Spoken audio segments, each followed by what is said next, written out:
Company का माल सबसे ज्यादा आता है, उसका नाम है कोलगेट पामोलिव। इसका टूथपेस्ट आपके घर में आता है, साबुन आपके घर में आता है, शेविंग क्रीम आपके घर में आती है इस कंपनी की। और ये कोलगेट पामोलिव वो अमेरिकन कंपनी है जो हमारे देश में धंधा करने के लिए आई थी मात्र 50,000 रुपया लेकर, और आज इस कंपनी का एक साल का मुनाफा लगभग 70 करोड़ रुपए का है। तो मेरा आपसे दूसरा निवेदन है कि आपके घर में कोलगेट पामोलिव का कोई भी सामान आएगा नहीं। तो आप पूछेंगे क्या राजीव भाई क्लोजअप खरीद लें, फिर सिबाका ले लें, फॉरहंस ले लें, पेप्सोडेंट ले लें? ये भी मत लीजिए, क्योंकि कोलगेट अमेरिकी कंपनी का है तो क्लोजअप भी विदेशी कंपनी का है, सिबाका भी विदेशी कंपनी का है, फॉरहंस भी विदेशी कंपनी का है। ये सब के सब परदेशी कंपनियों के टूथपेस्ट है, तो किसी को लेने की जरूरत नहीं है। क्यों? क्योंकि ये टूथपेस्ट करने लायक नहीं है, किसी में भी कोई क्वालिटी नहीं है। कोलगेट बनाने वाली कंपनी कभी नहीं बताती कि वो कोलगेट कैसे बनाती है। मैं आपको अभी एक जानकारी देना चाहता हूं। मैं अभी दमन गया था, गुजरात में दमन नाम का एक छोटा सा गांव है। दमन गांव में एक भारतीय नौजवान है जो कोलगेट कंपनी को टूथपेस्ट बना के देता है, पेप्सोडेंट कंपनी बना के देता है। और ये कंपनियां क्या करती हैं आपको मालूम?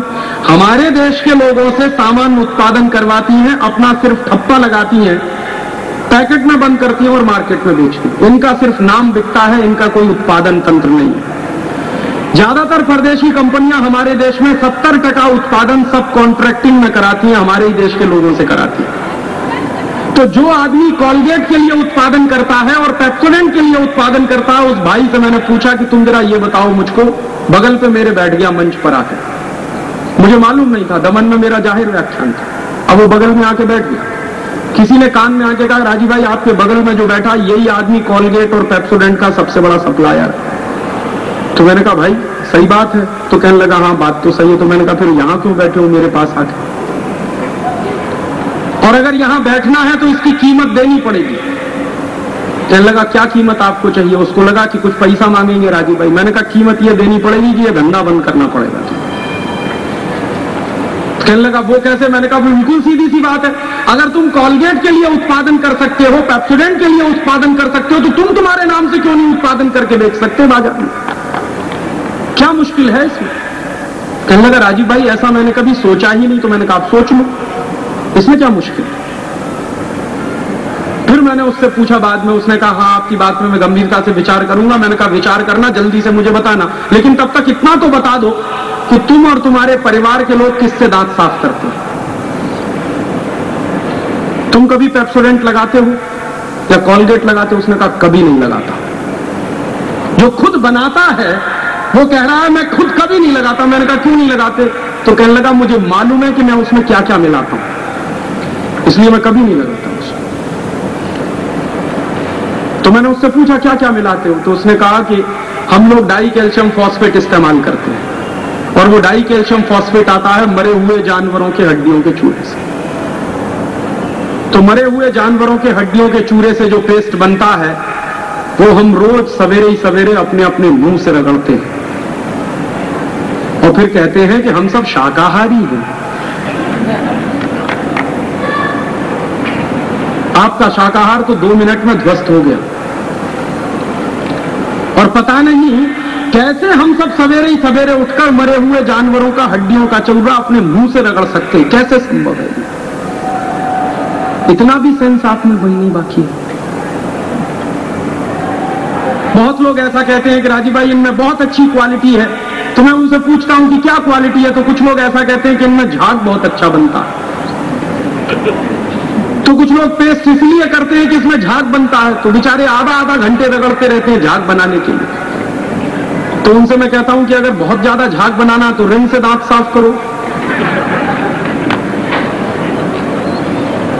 और आपको मैं जानकारी दे दूं कि जो चीज झाग बनाने के लिए रिन में मिलाई जाती है, सर्फ में मिलाई जाती है, वही कोलगेट में भी मिलाई जाती है, पेप्सोडेंट में भी मिलाई जाती है। एक सिंथेटिक डिटर्जेंट होता है।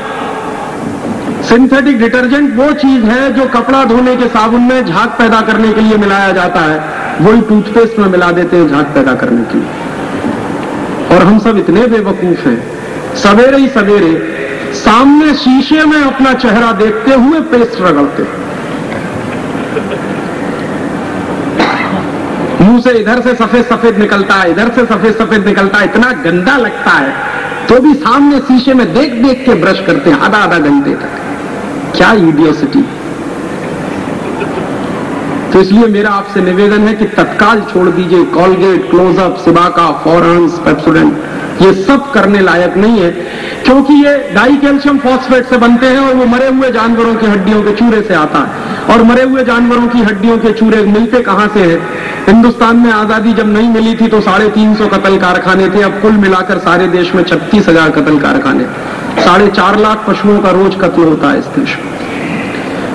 उनका मांस बिकने के लिए चला जाता है, एक्सपोर्ट हो जाता है, उनकी जो हड्डियां बचती हैं उनको ये सब कंपनियां खरीदती हैं, उससे पाउडर बनता है, उस पाउडर से पेस्ट बनता है, इसलिए करने लायक नहीं है।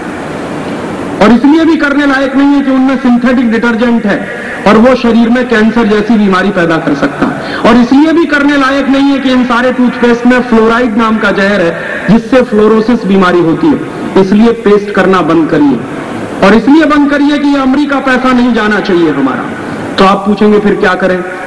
नीम का दातुन करिए, थाना स्टेशन के बाहर मिलता है, ईस्ट में भी मिलता है, वेस्ट में भी मिलता है, और कुछ भी महंगा नहीं है, 50 पैसे का है, मैंने पूछा था। तो 50 पैसे का एक नीम का दातुन आपके थाना ईस्ट वेस्ट दोनों स्टेशन में मिलता है, वो खरीद ले आइए। नीम का दातुन करिए या बबूल का दातुन करिए, बेस्ट क्वालिटी है दोनों में। और नीम का दातुन करेंगे तो आपको पता चलेगा कि नीम में जो क्वालिटी है वो दुनिया के किसी भी पेस्ट में नहीं है। आप नीम का दातुन करते रहिए, कभी भी आपके दांतों में कीड़ा नहीं लगेगा। आप नीम का दातुन करते रहिए, कभी भी आपको पायरिया की शिकायत नहीं होगी। आप नीम का दातुन करते रहिए, कभी भी आपके सांस में से बदबू नहीं आएगी। और आप नीम का दातुन करते रहिए, कभी भी आपको ऐसा नहीं लगेगा कि मुंह जो है हमारा गंदा हो गया, बहुत फ्रेशनेस रहती है। नीम के पेड़ में ऐसी अद्भुत क्षमता है कि वो 300 तरह के तमाम दुर्गुणों को जो शरीर के अंदर पनप सकते हैं या वातावरण में पनपते हैं, उनको कंट्रोल करने की क्षमता रखता है। नीम में जबरदस्त क्षमता है। तो नीम का दातुन करिए, उससे आपको जो सुरक्षा चक्र मिलेगा वो कॉलगेट से मिलने वाला नहीं है कभी। तो सुरक्षा चक्र नीम के दातुन में है, कॉलगेट में नहीं है। इसलिए नीम का दातुन करिए, बबूल का दातुन करिए। और आप जब नीम का दातुन करेंगे तो आप उस दातुन को खरीदेंगे थाना स्टेशन के बाहर बेचने वाले गरीब आदमी से। जब आप उस गरीब आदमी का दातुन खरीदकर अपने घर में लाएंगे तो आपका पैसा उस गरीब आदमी के पास जाएगा जो अभी चला जाता है अमेरिका। कॉलगेट खरीदेंगे तो आपका पैसा अमेरिका जाएगा, हमारे दुश्मन के हाथ में जाएगा। नीम का दातुन खरीदेंगे तो आपका पैसा हमारे देश के उस गरीब आदमी के पास जाएगा। और एक दिन मैंने हिसाब लगाया कि पूरे देश के लोग कॉलगेट खरीदना बंद करें, क्लोजअप खरीदना बंद करें, सिबाका, फॉरहेंस, पेप्सोडेंट सब खरीदना बंद करें और नीम का दातुन खरीदें, बबूल का दातुन खरीदें, तो हमारे देश के 4 लाख लोगों को दातुन बेचने का रोजगार मिल सकता है। इतना बड़ा काम हम कर सकते हैं। इसलिए मेरा आपसे निवेदन है कि दातुन करिए, नीम का या बबूल का। जो लोग दातुन नहीं कर सकते वो दंत मंजन करें। काला दंत मंजन आता है, लाल दंत मंजन आता है, ढेर तरह के दंत मंजन इस देश में बिकते हैं। और कोई दंत मंजन अगर आपको अपने घर में बनाना हो, बाहर का नहीं खरीदना हो, तो सबसे आसान तरीका है किसी भी आयुर्वेद की दुकान पर जाइए, त्रिफला चूर्ण खरीद लाइए। हर बहेड़ा आंवला से जो त्रिफला चूर्ण बनता है वो आप खरीद लाइए और उस चूर्ण में थोड़ा सा नमक मिलाइए, बहुत अच्छा दंत मंजन बनता है। और उससे दांत साफ करना शुरू कर दीजिए। दंत मंजन से जब आप दांत साफ करेंगे तो आपके शरीर की 2 चीजें बहुत अच्छे तरीके से होंगी। एक तो जब आप उंगली इस्तेमाल करते हैं दंत मंजन करने के लिए तो दांतों की सफाई होती है। उससे भी बड़ी बात मसूड़ों की मालिश होती है, जो हम नहीं कर सकते टूथब्रश से। कभी भी टूथब्रश से मसूड़ों की मालिश नहीं हो सकती, और मसूड़ों की मालिश अगर नहीं होगी तो मसूड़े आपके ठीक से काम नहीं करेंगे। तो सबसे अच्छा काम कि आपके मसूड़ों की मालिश होती है। दूसरा, उससे भी बड़ा काम यह है कि जब आप दंत मंजन करने के लिए दाहिने हाथ की पहली उंगली इस्तेमाल करते हैं तो इसमें एक मेरिडियन पॉइंट होता है। एक्यूप्रेशर का विज्ञान बताता है कि दाहिने हाथ की पहली उंगली में एक मेरिडियन पॉइंट है, लार्ज इंटेस्टाइन का, बड़ी आंत का। तो तो जब आप इस उंगली को इस्तेमाल करते हैं तो आपकी बड़ी आंत की मालिश होती है, लार्ज इंटेस्टाइन की मालिश होती है। उतना वैज्ञानिक काम है उंगली से दांत साफ करना। इसलिए हमारे देश के पुरखे, हमारे पूर्वज हजारों साल या तो दातुन करते थे या दंत मंजन करते थे उंगली से, कोई टूथब्रश नहीं करता था। बेवकूफ तो हम हैं जिन्होंने उंगली छोड़कर ब्रश करना शुरू कर दिया। जितना ज्यादा टूथब्रश करेंगे दांत आपके खराब होते चले जाएंगे, दांतों के बीच कैविटी बनती चली जाएगी, उनमें कीड़ा भी लग सकता है, 50 तरह की दूसरी बीमारियां हो सकती हैं। इसलिए कभी भी ब्रश मत करिए। तब आपके मन में यह भी आ सकता है कि राजीव भाई ब्रश नहीं करेंगे तो हमारे देश में कुछ लोगों को ऐसा लगता है कि दांतों में कभी खाते खाते कोई चीज जब फंस जाती है तो वो बाहर कैसे निकलेगी। अगर ब्रश नहीं करेंगे तो वो तो फंस जाएगा दांत में, वो कीड़ा भी बनेगा। तो आपको मैं ये पूछना चाहता हूं कि जब भी आप कोई चीज खाते हैं और खाते खाते आपकी दांत में फंस जाती है तो बताइए क्या होता। तब आपकी जो जीभ होती है वो बार बार लगातार उसको निकालने की कोशिश करती है, और जब तक वो निकलेगा नहीं तब तक आपकी जीभ शांति से नहीं बैठेगी। और जितनी देर वो फंसा रहेगा आपको भयंकर टेंशन रहेगा, और जैसे ही वो निकल जाएगा आप एकदम रिलैक्स फीलिंग करेंगे। इसका मतलब क्या है? इसका मतलब बहुत साफ है, दांतों में छिपे हुए अन्न कणों को बाहर निकालने का काम जीभ खुद करती है, टूथब्रश नहीं करता। इसलिए ये गलतफहमी अपने मन से निकाल दीजिए कि टूथब्रश से ही हमारे दांतों में छिपे हुए अन्न कण बाहर निकल सकते हैं। ये टेलीविजन की बेवकूफी है, इडियोसिटी है, एडवर्टीजमेंट के माध्यम से आपके दिमागों में घुसा दी गई है, धसा दी गई है, बिठा दी गई है। इसलिए आप ब्रश खरीदते हैं, पेस्ट खरीदते हैं, उसको करने की कोई जरूरत नहीं। और आप जानते हैं सारी कंपनियां टेलीविजन पर जब विज्ञापन देती हैं तो कहती हैं कि हमारा टूथब्रश इतना मुलायम, उसका टूथब्रश उससे भी ज्यादा मुलायम, तीसरी कंपनी आगे थी हमसे सबसे ज्यादा मुलायम हमारा है। कोई कहते हैं दबाने से भी दब जाता है, कोई कहते हैं टेढ़ा हो जाता है। ऐसे 50 तरह के विज्ञापन वो आपको दिखाते हैं और उसका एक ही कहना है कि हमारा टूथब्रश खरीदिए जो सबसे ज्यादा मुलायम है। तो मैं आपको बता दूं कि नीम के दातुन में जो मुलायम टूथब्रश बन सकता है वो दुनिया के किसी दूसरे प्लास्टिक टूथब्रश में नहीं बनेगा। आप थोड़ी देर नीम का दातुन चबाइए, उसमें जो ब्रिसल्स बनेंगे वो इतने मुलायम होंगे कि किसी भी प्लास्टिक ब्रश में नहीं बन सकते।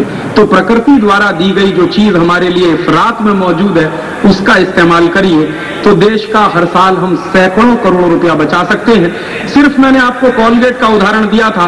कॉलगेट अमेरिका से आया, 50,000 रुपए से इसने धंधा शुरू किया हमारे देश में। आज ये कंपनी 70 करोड़ रुपया कमा के ले जा रही है। हमारी बेवकूफी का है जो हम दे रहे हैं। तो ये सब बंद करिए हम लोग, तो आपके घरों में ये नहीं आएगा और दातुन आएगा या मंजन आएगा, दंत मंजन आएगा, तो अमेरिका जो पैसा जा रहा है वो जाना रुकेगा। और ये अमेरिका की पाबंदी का हमारे हिसाब से सबसे अच्छा जवाब है।